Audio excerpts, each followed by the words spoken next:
Hello, hello, and welcome to another amazing episode of No Particular Reason. And with that, I want to welcome you all and welcome you in the 2025 and wish you all a great year ahead of us. Um, my co-host Kerri Lewis, it's feeling a little bit under the weather today, so she's not going to be joining us. But we have our amazing guest and friend Eric. Eric, welcome to the show. How are you? Yeah, Yanko, thank you so much for having me. I'm well and I'm excited to be here. So super excited. We're gonna have a wonderful show. How's your how are you vibing with 2025 so far? 2025 is a momentous ride, is what it feels like into the new year. So end of the year really well on a momentous energy, and it's like catapulting me into 2025. So super I know excited. I kind of feel the same way. I was just like when I wake up in the morning in January 1st, I was just like excited to be in this new year and this new energy for new things and things to come. And I'm genuinely excited to see what the year is gonna hold for us. Likewise, likewise. Yeah. So why don't you go ahead and tell our guests what do you specialize in? What do you specialize in? And what do you do? So that Yeah. they can get a better feel of like what do you have to offer and all. Yeah, for sure. No, I appreciate it. So my professional background is in nursing, and that led me on a journey of self-discovery. And I was that burned out nurse. Long story short, things began to shift. I began to see the world through the internal self instead of everything being external. And so that led me on this transformational journey. So with that, I am an alignment practitioner and transformation guide. So I focus on alignment specifically through human design. Human design came in at kind of a pivotal point in my life to showcase how can I continue to fine tune who I am. And we're all born with a blueprint of who we are and how we're supposed to interact in the world. And before this, my focus was always on balance. Like, how do we balance things? And then it took it one step further and said, well, Right. we can't be balanced if we're misaligned. And so the alignment is profoundly important. So that's it's coaching through human design and transformation guide with the human design, as well as I help organizations align to their purpose through and with their people. Wonderful. Yeah, I've been meeting more and more people that are using human design in their practices, and it seems like it's a wonderful tool to be used in self discovery and evolving or expanding your consciousness or your present state of being or finding the balance like you describe it. Do you want to share a little more? What is that involving for the people that are not like really familiar with what human design is? Yes. Oh, now we're digging into this. I All appreciate it. I right. I appreciate it. can see the genuine Yeah. excitement about it. Yeah, I'm my body language, I'm leaning in, like everything is, yeah, it's exciting. So human design, there are four types. There are manifestors, generators, reflectors, and projectors, and no particular order. And everyone is different from not just that type, but it goes into a cascade of different elements within that. But what it means is, what was the energy in the universe and the atmosphere? How is it aligned at your birth? Because that is the energy that is transferred to you. But also in the creation of your soul, your spirit, your essence. That was a different set of energy. So, how do these two energy forces work together? And so, for example, I'm a generator. My job is to elevate energy in the world. And likewise, if I misalign, I'm going to decrease the energy in the world. I can walk into a space, and based on my energy, I can affect everyone around me. And that is amazing in itself. The part that got me in the beginning, and this is the part that I love sharing with people because it's very easy but it's profound at the same time. We're all looking for ways to help us improve, and what are the hints that we can take in order to say, how do I get out of habitual patterns? Well, as generators, the non-self, if I'm misaligned, it's frustration. So frustration is my telltale sign to say stop. Like whatever you're doing, if you're frustrated, stop and figure out, how do you shift frustration to satisfaction? Because satisfaction is my Right. true self. So in that one little scenario, you're kind of traversing the world way differently based on one feeling that you get. And if you can do that, then you can start tapping into the other things. And I've seen this work so many times in terms of the trajectory of the path that someone took was total opposite, simply because they started following their self. Yeah, and my personal experience is like that too. That a lot of the people are sticking their thinking mind to the day-to-day operation, over analyzing and almost like in paralysis state where they can like make a decision or move on to the next thing, and then and that also creates frustration, and they come from like, oh, if I've done this or did this differently or this other thing, this could have happened. So this is amazing. Like, in my opinion, any tool that gets you into that balanced state of being and bring you into being instead of thinking, Yes. it'll get you where you're going. Yes, and to that point, I'm an analyzer. Like, and even if you break down and look at my design, like I'm a studier and a gatherer of knowledge. That's what I do. So that is my normal.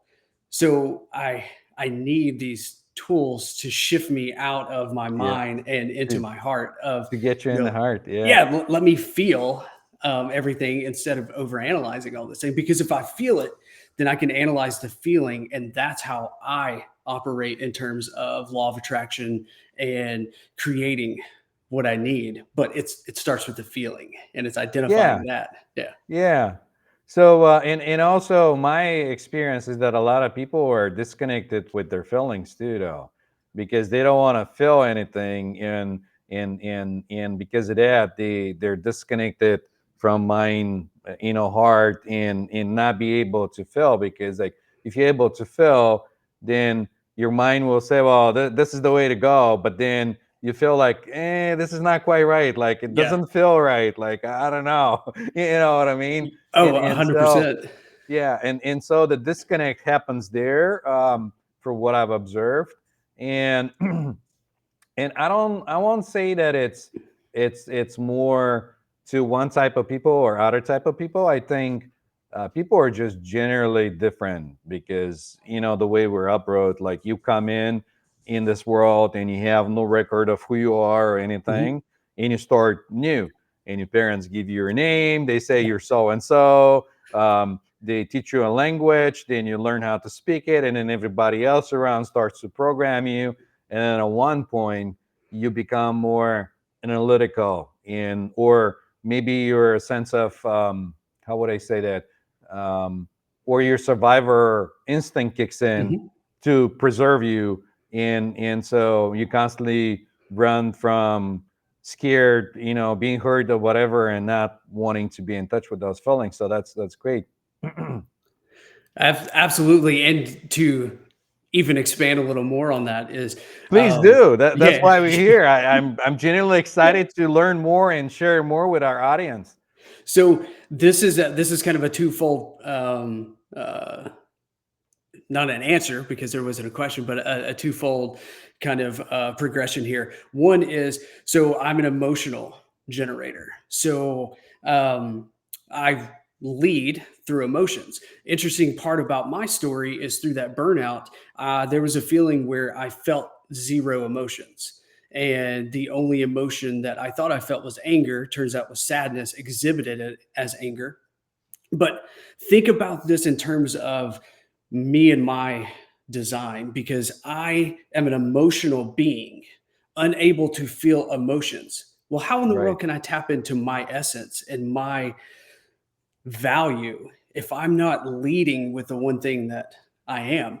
So that large shift creates a totally different person, right? That's And right. to add, so the next part of this is we all have these centers that are similar to the chakras, but if they're undefined, that means that we have the ability to either be conformed, other people can conform us on their ideas. Like you were talking about, our parents give us a name, they give us a structure, they give us a religion, they give us a way of life that they're familiar with, and we take That's that right. on as our own.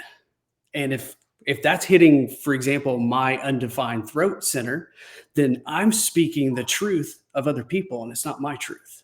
Right. And so tapping into that is the ability to say, Ooh, this is well, this is pretty cool. Like, yeah, it's pretty yeah. good.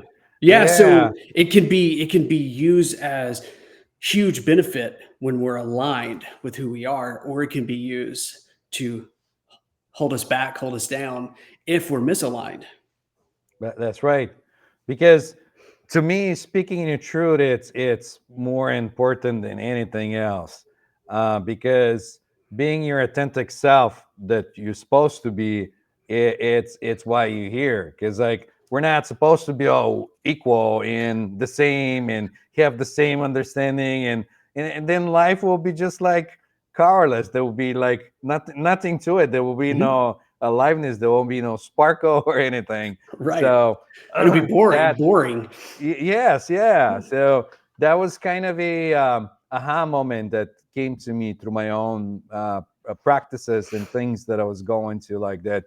You know, I gotta be me. I gotta say what I feel like it's right. I gotta like, bring it up instead of um, just conforming to whoever expects me to be whatever.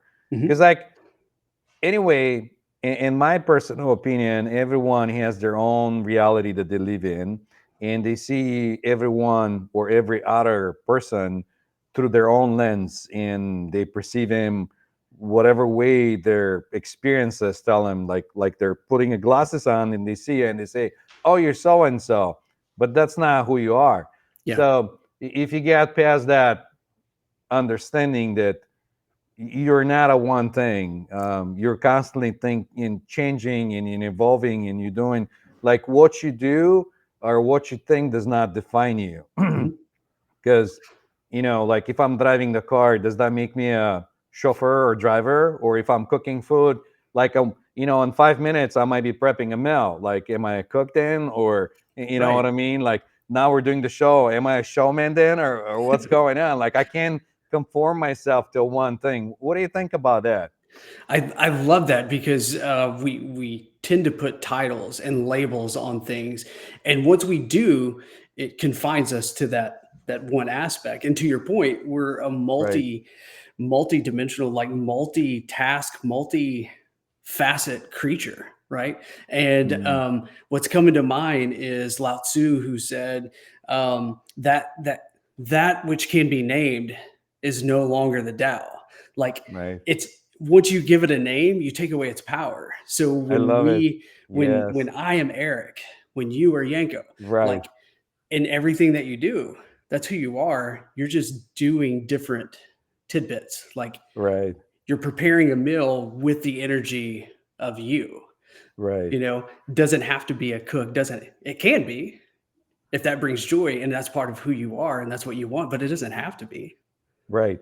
And circle back is that not that I constrain myself to those particular things, but other people might see one that way and say, "Oh, he's so and so," or "Oh, he's a great speaker," or "Oh," and then just kind of like constrain that one being instead, because that being it's multidimensional.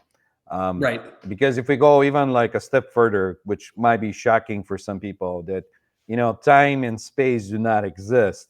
We as humans perceive time and space to make sense for us to be able to live in some kind of world that there's some kind of organization or peace of Mhm. mind. Otherwise, you can, if you say you understand what now is, would you say that now it's now, like we're in the now? You, Right. you yeah, can you step into the past from the now? And so can you step into the future from the now? And so pretty much everything is the now, like that's all we have. nothing yeah. nothing really changes, but the mind and everything give us that illusion of like time being past, because we're seeing it as like little parts of time, Yeah. and then from there we create reality, which is beautiful. Absolutely. And a lot of times we may not like our current reality. And Hmm. if we're trying to create a new future, I'm going to put that because it's Hmm. not the current reality. We're like, why is this here? Well, it was our past self that created the current reality. So if you Hmm. want something different, you have to realize Hmm. now that we say is now is a Hmm. gift from our previous self. And in order for us to gift our future self with something, we have to shift what we're viewing and understand that now our reality is going to shift as we shift. Oh, I And love it. and That is it's like a so. progression, right? Yes, yes. And that's so online of the way I see things or understand things, is that, you know, um, you bring your past from the past into the now. And then based on bringing this package all the time with you, Yeah. you can just drop the baggage Yeah. and you don't need Yeah. to keep bringing it up. Yeah. Or say like, I don't need this, like drop it. You're in the now, Right. like you don't need to bring it. Or even like toss it in the front of you and say, all right, I'm just gonna keep like bringing it from the past and projecting it to the future, Hmm. which I really love. This is amazing. Yeah. Um, so you started to talk about the human design and the type you are. Can you throw a little more of the other types so people Yeah. get better understanding? Yeah. So, for example, manifestors, their telltale sign is anger. So when they're angry, it's Hmm. it's the it's the sense of, wait a minute, how am I not myself right now? So projectors are bitter. So, and which is interesting because their bitterness comes from a lack of feeling included, because their mode in life is to wait to be invited. But Hmm. from the energy level, they have the ability to magnetically pull that invitation to them based on their thoughts. So it's ultimately, you could break it down into how each of these um, obtain to the law of attraction. How do they manifest what they want? Manifestors speak things into existence. Right. Generators, especially emotional generators, pull the magnetic feeling back to them, very similar to the way the projectors do. But the projectors grab energy from other people in order to do this. So like it's it's very difficult to explain all of them at one time. But the flow is very specific to each individual, and you can have 100 generators, and each of them are profoundly different based on the way that the energy flows in their system. And that's the beauty of it, is like, this is my energy, and like that's your energy flow. And how do we use that in order to create a alignment within our life? And that's ultimately at the core of what I help clients see and witness and experience. So I got a question. So would you say that um, that kind of gives you an idea of how to balance it, or does this involve some sort of like a practice, or how would one like um, I take it there is some kind of way to find out if you're a Yeah. manifester or if like you generator or whatever you are, and once you find out, how do you bring that into balance? Would you be able to explain that? Like how, Yeah. what does that involve? Yeah, absolutely. So there are many different free sites that you can plug in your birth date, your birth time, because it's based on how the alignment of the astrological alignment, and then your city.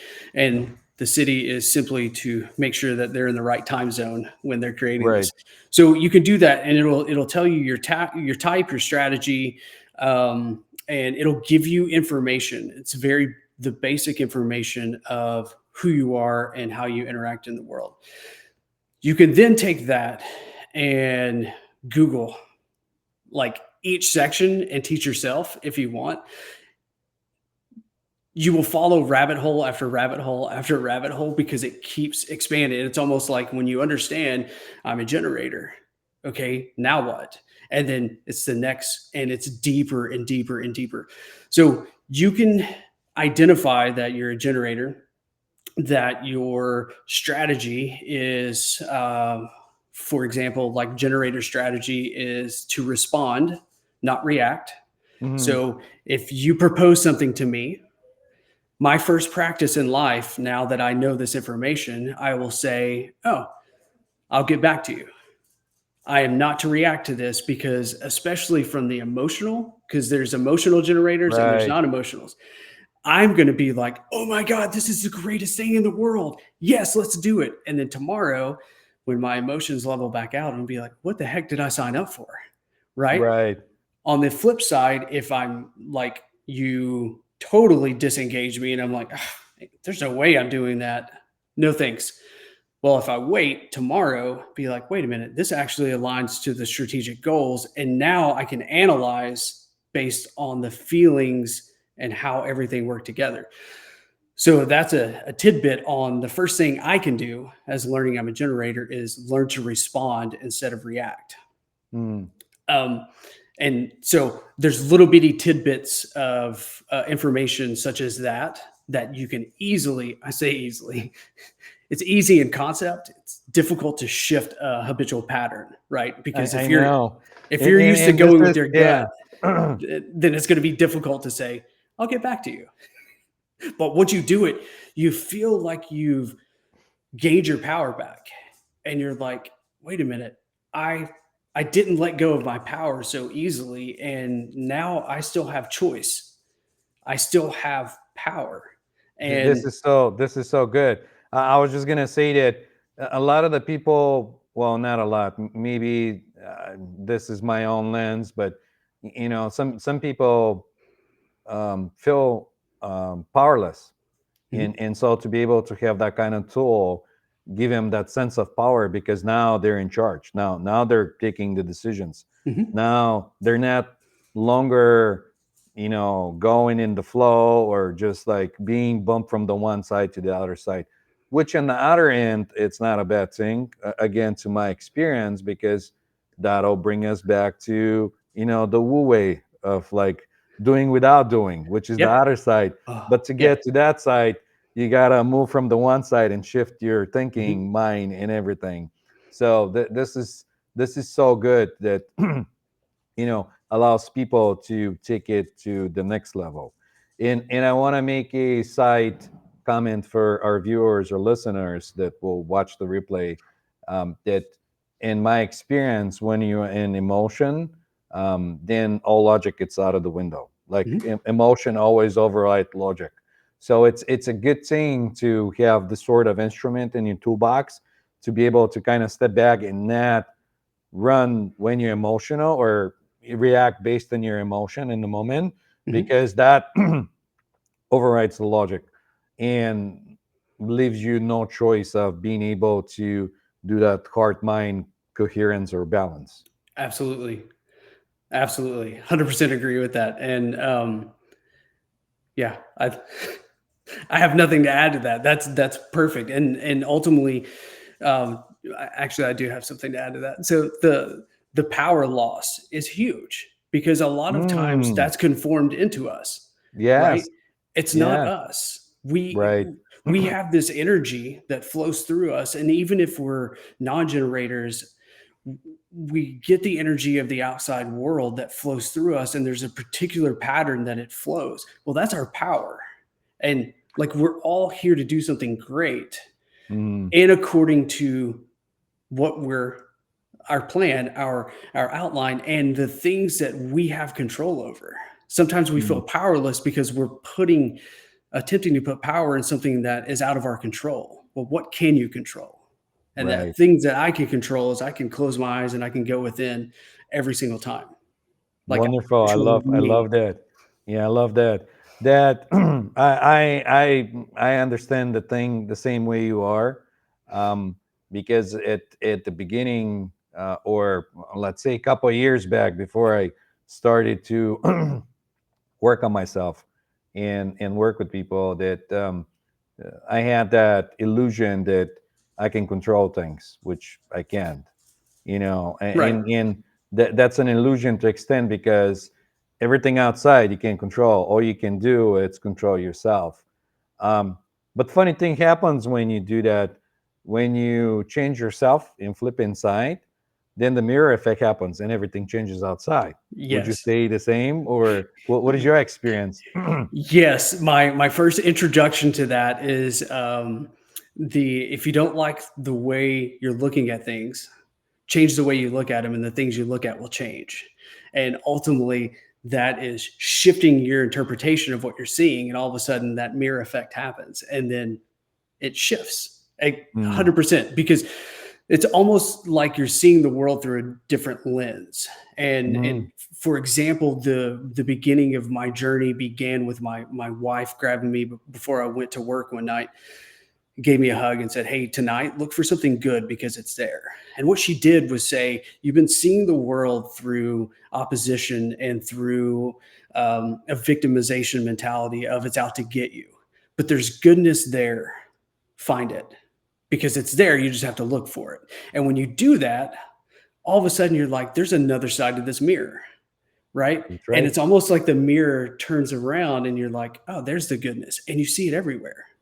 It's Right. like when you buy a new car or you're in the market for a new car, you see that car everywhere because your focus is on that. And what we focus That's on, we find. that. Yeah, that's what I was gonna say. Because like, where attention goes, consciousness flows, and Absolutely. that's might be a kind of wacky concept for some people, but it really is, because if you do an experiment, if you start looking for red color, your mind is gonna shift and find like red windows, red things, like whatever you're going through the day. Yeah. Your consciousness will bring it up, and you'll be like, oh, like you start recognizing it. Yeah. Versus like, if you're looking for something negative, or if you're in that mindset that nothing really good happens to you, and the world Hmm. it's there to get you, and every little moment or situation that reminds you of that, that'll be a reminder. You're just gonna be like there, Hmm. and it'll keep reinforcing itself, telling you, see, like it happens. Yeah. There's just Yeah. bad people out there. You know what I mean? Yeah. Versus shifting and looking for the positive things in life. Hmm. Um, and is there a particular? I'm going to tell you what I think is my experience, but I want to find your feedback on it. Yeah. Is there a particular way how you can shift yourself through human design, like say maybe not through all the categories, but like you can speak of yourself if you like. Yeah, like I said, the quickest way is understanding the self versus not self. So frustration, not self; satisfaction, self. For generator to keep with me as an example, that's first and foremost because that is huge because automatically that shifts you out of seeing. If I'm becoming frustrated, I'm looking at the world in a way that I don't need to be looking at it. So how do I shift that? And that's bam, number one, right? Number two is how do we interact with the world based on our strategy? So, me being an emotional generator, like, am I feeling this, identifying the feeling, and am I letting this feeling calm before I make a decision? So, those are two profound things that I can do that simply by doing that creates a foundation for me to create new habitual patterns to say in every situation this is what I'm going to do. And once that foundation is built, now I can stand on it. Now I can start diving deeper into Mm, because now this is my habitual pattern. I'm out of the reactive fight or flight. Now I'm into the controlled power of using my emotions for the That- wellness of me, right? that's right. So I was marinating on that because like everyone has a different strategies to like shift the Mhm. imbalance, and I think ultimately that's why we're here to experience life and to be able to find balance Mhm. within the chaos. So lately I've been thinking about like gratitude, because that gratitude, it's the wonderful tool to be used with Yes. people where you're like grateful, because like your mind, it's designed, and I won't say that this is 100%. This is my own experience, that the mind is designed to look for the bad in the world, to keep you safe from our surviving instinct, through evolving through millenniums and millenniums to get to where we are. So I think through my own experience that it's how I operate. Oh, I operate it. And so gratitude kind of give me a way to be able to shift that focus, instead of Mhm. surviving and looking for the bad, to be able to see the good, and build those pathways in the mind, and be able to be more positive, and say, oh, look, this positive thing happened to me today. I had an amazing coffee with a friend. I had this and that, and that just shifts me out of that. Absolutely. And from a physiological standpoint, when we are in fight or flight, when we Mm, are in survival mode, we have cortisol being released that is giving us creating the internal cocktail of what we need to right. outrun something, Right. outhide something, outweight something, right? It's giving us more strength, more endurance, more speed, and it's taking energy away from all the vital aspects of our life, of how we can be in control. And what I mean by that is, when you bring gratitude in, it is impossible to live in a state of gratitude while being in survival mode. Right. So gratitude automatically shifts you out of that into, oh, this is who I am. I'm not being chased by a tiger. I'm not going to have to, hide and freeze or whatever the case may be. I can release this fear and I can be grateful for, like you said, I had coffee with someone today. I hadn't seen them in a while and the conversation was amazing. I'm here on this show That's right right. now. Yeah. Like that gratitude is the other cool thing about gratitude is it has a future signature. So if we don't feel that anything happened today to be grateful for, because sometimes we are that far into our I'll call it a negative feedback loop that we're like, I didn't even see anything that was grateful. No, no, I know. And I hate to interrupt you there, but like Go when for you're it. in the hole, you can't see outside the hole. That's Right. usually how it Right. is. So if you're in that hole, close your eyes and imagine what you want and start to feel gratitude for that. And gratitude has a future signature when you do it that way, because if you were to give me a gift, I feel grateful, I feel happy from that gratitude. Well, if you can create this in terms of, I don't have it yet, but oh, this is what this would feel like if I got that, you automatically told your body, calm, we just got a gift. We're grateful for this. And you've shifted yourself, even if it's for a moment, out of survival mode. And now you're into your your true essence and you're able to live in that. And that is a huge step when you're shifting or climbing out of this hole. And I can see it when I work with my clients, when I do hypnosis, because the mind, body, spirit, it's all connected. Mhm. So I usually do a little exercises with people to show them that they can imagine something that it's not there. Like I do a lemon exercise. I can have them imagine a lemon, and they're beating into the lemon, and the body starts to salivate, because Yep. where consciousness goes, body and everything else follows. Absolutely. So and a lot of the people that I can also give that as example to our viewers or listeners, that a lot of the times when in you're pissed off or angry, you frown without like even knowing. Like the energy shifts the body, because Mhm. you're bringing it from the mind, and your body expresses it out. And and it's also, if you're one of those people that likes to observe your surrounding, you might be able to tell how somebody is by just looking at their body expression. Like, Yeah. are they stiff? Are they Yeah. like oh, heart angry or whatever? Are they like just relaxed and moving into flow or whatever? And in my experience is that when you see that kind of people that are moving, they tend to spook other people because they're so in flow that nobody else noticed that they're around. They're just Yeah. like almost like flowing through space.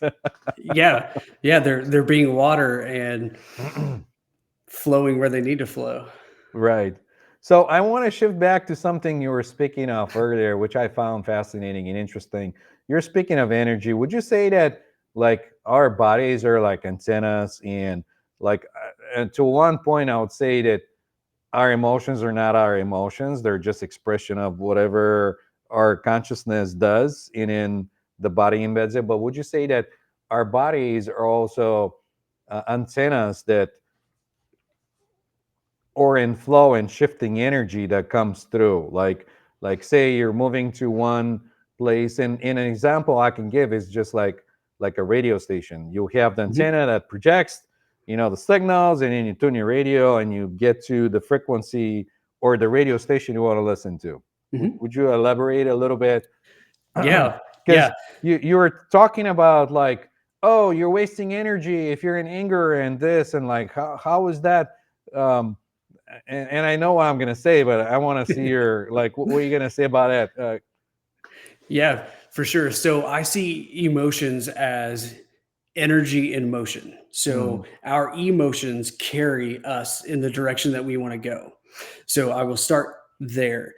Um, and this is scientifically proven. So as this gatherer of knowledge person that I am, the I love science that. is the science is behind it, right?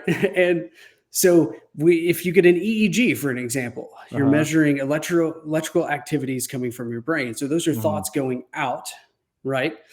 And to your point, our radio station then becomes our emotional sense turning on this magnetic field that is pulling that frequency back to us. So I personally see it as, and it's way more in depth than this. We have the pineal gland kind of running Mm, this whole gamut, but our thoughts put out what we want, and the feelings or the emotions bring it back to us. mm. And that is the circular aspect of it. And the key to this is when you say what you don't want, the focus is still on whatever subject. So if you say, That's right. I don't want, I don't want to be this unhealthy. All right. Well, you're putting out unhealthy and you're That's right. bringing back unhealthy, right? So say what you want and mean what you say. And Right. so in my journey, my first affirmation, my first trial at this was saying, I am well. And I was nowhere near well when I began saying it. But I said it, and then I said it. And then one day I believed it. And then I had the feeling of being well. My body still wasn't well, but I hung on to this feeling. And then after about a year, I was like, I'm well, like literally. So when people say, Hey, how are you today? I'm well. And that is like our words have power, and our words are our thoughts going out into the ether. And then how we feel brings that back. To add one more point to that, I think our feelings are direct representation of our interpretation of the thoughts and senses that come in. So again, I was seeing the world through victimization and obstacles going to work. That's how I viewed everything that came in. Oh, this is bad. This is harmful. But when I started seeing good, this is opportunity. This is a chance. This is possibility. And I felt myself lean in there. That creates a different level of excitement. And we're tapping back into our toddler self of curiosity and exploration. And that's a different side of it that offers life to us instead of continuing to drive us into this cage that we've kind of created for ourselves. That's right. and it's a real cage because like we constrain ourselves based on our beliefs and say, and I think that's ultimately is because once you make up your mind about something, you stop exploring because you found the answer. You think you Absolutely. found the answer. Yeah. And so, but the reality of the thing is that when you go in life, even so you're taking the same path or the same journey, or you're taking the same road to work or whatever, everything is different every time. It's Hmm. not the same, but the Hmm. mind thing is the same.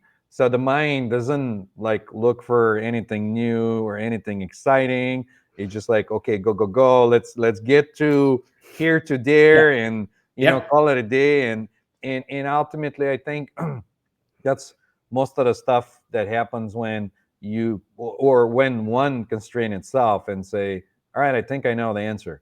So Mhm. now I'm finding myself more and more nowadays that I say, maybe yes, maybe no, I don't know, how would I know? Like I have this idea, but tomorrow I might have a better idea than this idea. Right. Like how would I know? Right.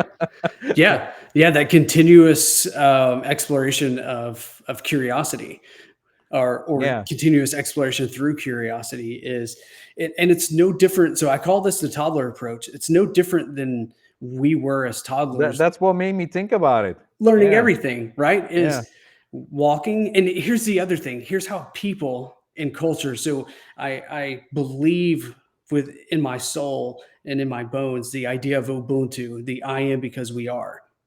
The plural form of humanity, meaning that we all are here for one another. We're here to do our own thing. And as we do that, we expand and we help others. So if we think of a toddler learning to walk, if they take one step and fall, no one ridicules them. Everyone's excited.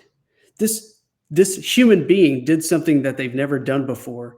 And did they run? No, but they took one step. And everyone around them cheers. What happens? This kid hops up and takes two steps and then falls until eventually they are running. And that progression all of a sudden changes sometime in our life to where it's like we're scared to take chances. We're scared to try new things. But what would happen if we gave ourselves permission to be curious enough to try something new, take a new step in something, and we had the support of our community saying, dude, you tried and you fell. I'm excited to see the progression as you keep going. Because if that kid takes a step, falls, and no longer tries, they're never going to walk. right. And like, how do we take that into a larger, how do we scale that? Right. And that shifts into a larger discussion, maybe. No, no, But I I love it. know. And I was gonna bring a side thing that you're always gonna have different people that might not be excited as you are, or some other people. But again, they're seeing the world through their own lens. That doesn't make them bad or less evolved, or there hasn't there doesn't have to be a label. What I'm trying to say about Mhm. like this whole process, because um in the end, you have to have that difference, the duality, to be able to see, Yep. because you can't know what good is if you don't have bad. You can't know what light is if you don't have dark. You Mhm. have to have the separation or the background to be able to say, oh, I know. Because if everybody tells you like, oh, this is amazing and everything, at one point you'd be like, I don't think it's amazing because everybody's saying it. How would Right. I know it's Right. amazing? Right. Right. Valid point. Valid point. Yeah, Yeah. yeah. So that's all I that come to mind, and I was like, okay, I got to bring this up. But back to energy, um, and I know where I was gonna go with that, because like my belief is that we have certain amount of energy every time. Like every Mhm. morning when we get in, it's almost like a full tank, of fuel. You start up at certain point, and then as you go, um, you give your energy. Like people say, you give your power away, you give your energy away. Um, you go on and you spend energy here and spend energy there, and then you find out that's not really like what you wanted, because there wasn't like really an idea of like how the day it's gonna go, and you didn't really head on direction. Yeah. You were just going, and then once you get angry, then that also gets that energy going, and you feel all of a sudden drained, like you feel like you need to recharge. You feel like Mhm. you don't want to do anything or go anywhere. You might even shift in a state where people call it um, compressed. I won't say depressed, but compressed. It's a good word Yeah. to use until, like, because if this is a balloon of energy, you compress because there's no energy, Mhm. and until you bring more energy. Does that make sense? It makes total sense. And when you're looking at the human design side, uh, once I realize I'm frustrated, whatever energy I've put into prior to creating that frustration, that energy is going to be difficult to return to me because it's so when people say I've wasted energy, that's kind of the waste of energy because it's not giving, it's not life giving to me or my design. If I'm living in myself in satisfaction, then I'm always putting out the energy that is required of me, and that energy always comes back. So it's flow state. Drew Mack talks about flow state, right? And when we're in flow state, we have what feels to be like an unlimited amount of energy until we're done. And sometimes we can feel like almost euphoric. It's like the energy is not drained, but our body is tired because it was like, heck yeah, we've put everything into this. But the life giving aspect that comes back is huge. So there's that, and then there's also the idea of intentional energy, which I think you were hitting on, being intentional about where your energy is going. And that's where it comes into play of when I'm responding, I'm being intentional about what I'm doing with my energy instead of wasting a half a day on a project that I don't need to be doing. Not only it was more of a like, um, how do you deal with the energy that moves with your emotion? Because a lot of the times we tend to control our emotions. We will hold on to them or not let get emotional or numb our emotions, and that brings us back to like what you begin talking to when we started, like how you kind of felt disconnected and not feeling anything. Right. So in a way, my own experience is that when an emotion arises in this body, um, there is observance of the emotion, but no sense of controlling the emotion until the emotion passes through without being hauled into the body. And I think it's more of a like an antenna kind of thing. The energy in motion comes in, it goes Mhm. down the wire, and the antenna, boof, it's gone, and there's no residue or anything, and it's not coming back. It's not like this body was holding the emotion and gets trapped Right. in different Right. parts of the body or anything. Does that make sense? Yeah, yeah, and I think a lot of times we hold on to those emotions because we have this idea of dichotomy of the world of good and bad, and back to what we started with at the beginning, labeling things. When we Mm, label anger as bad, all of a sudden that interpretation of bad energy creates cortisol release, creates epi to be released, and now we're ready to run or fight whatever is causing anger.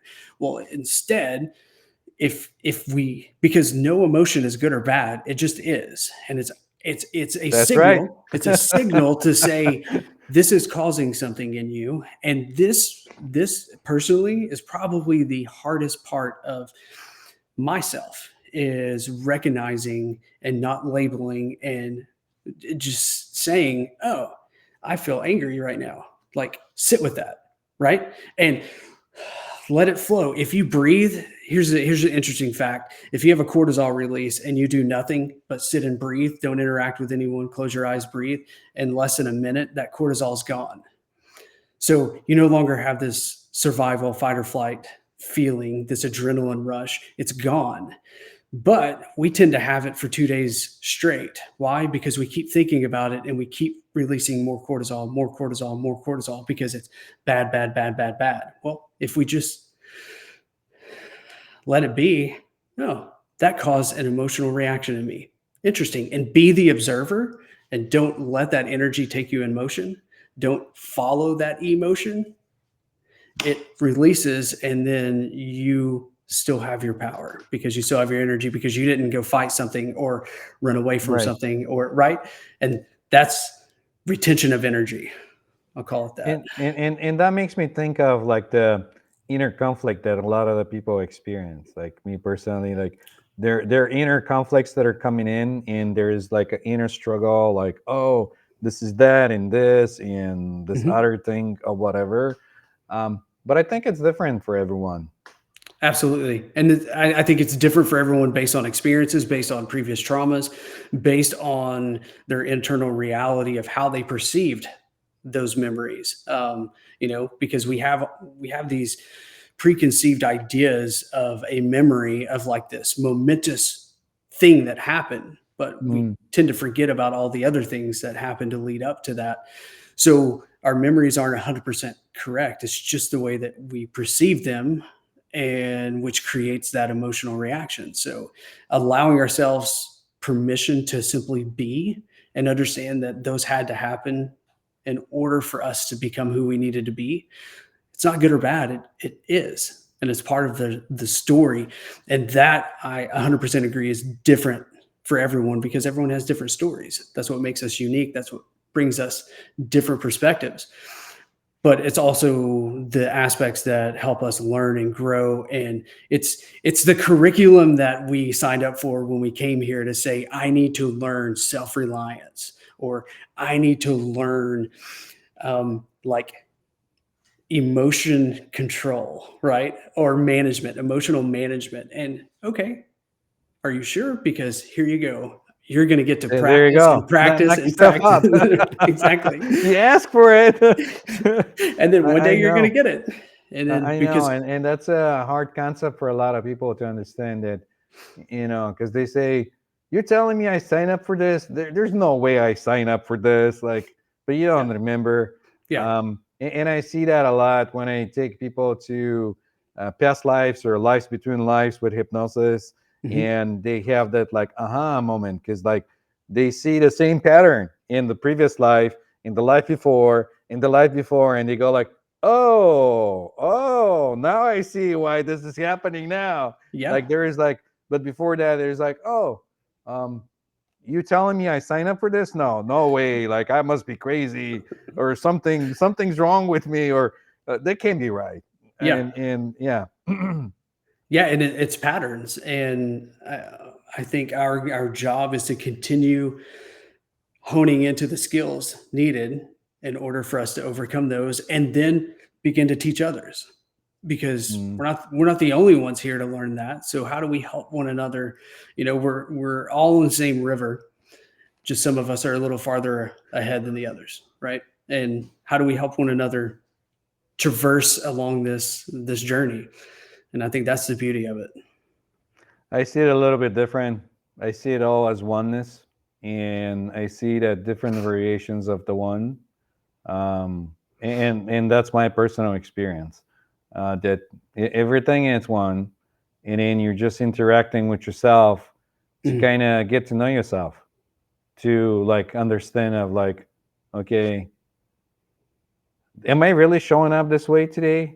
And it's kind of funny to like see yourself that way through the duality lens, Yeah. and be able to get that experience and go like, oh, that was interesting. I I love that. I love the way you painted that picture. Wow, that wasn't like anything I tried to like, come up with. It just is Yeah. genuinely how it is. Um, and, and, and, and this is how I understand it now, because before it was a concept in my mind, like reading through yogic materials and other things when they say, oh, we're all one and this and that. I'm like, there's no way this guy, it's me. There's no freaking way, Yeah. you know? But once you have the experience of the oneness, and you know beyond the mind that everything it's oneness, Mhm. then everything else comes to that illusion that they're talking about, like, oh, we're living in this illusion where, like, there's the separation and this and that, but like you can't see through it unless you have the experience. Right. And but to get the experience, it's not, it's not something conceptual in your mind. You actually have to have the experience Right. to be able to understand the experience. And that always makes me think of this, a story of like some old guy went to the doctor's office and say, hey doctor, I'm sick, this and that. And the doctor said, all right, here's the prescription, go fill it up and you'll be okay in no time. And then the guy, the old dude, goes back to the doctor's office 3 or 4 days later, saying, hey doc, like I'm still not feeling well, what's going on? And the doctor tells him, well, what happened? And he says, well, I got the prescription and I've been reading it every day, and nothing changes.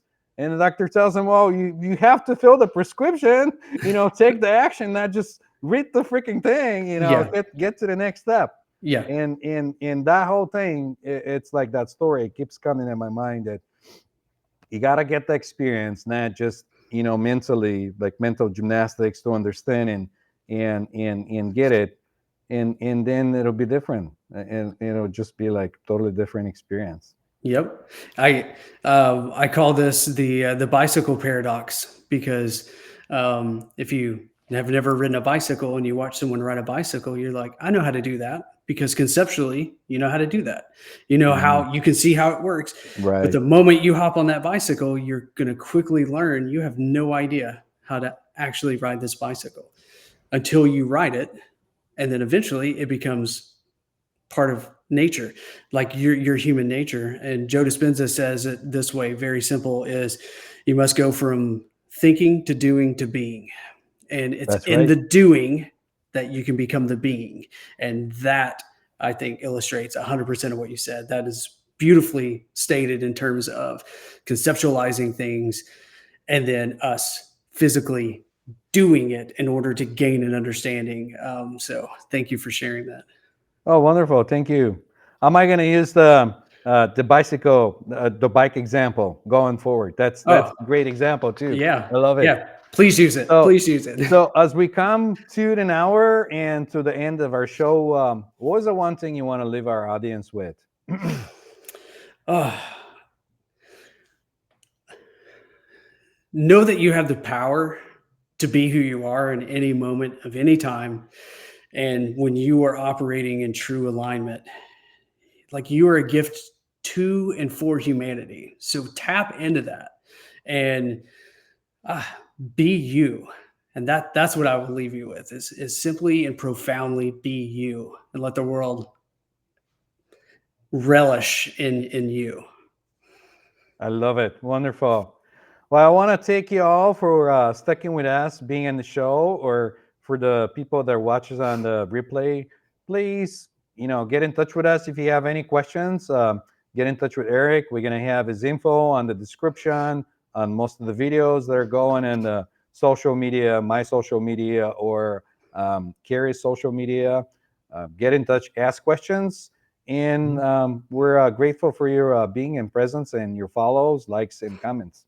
So thank you, and we'll see you next time. Thanks so much.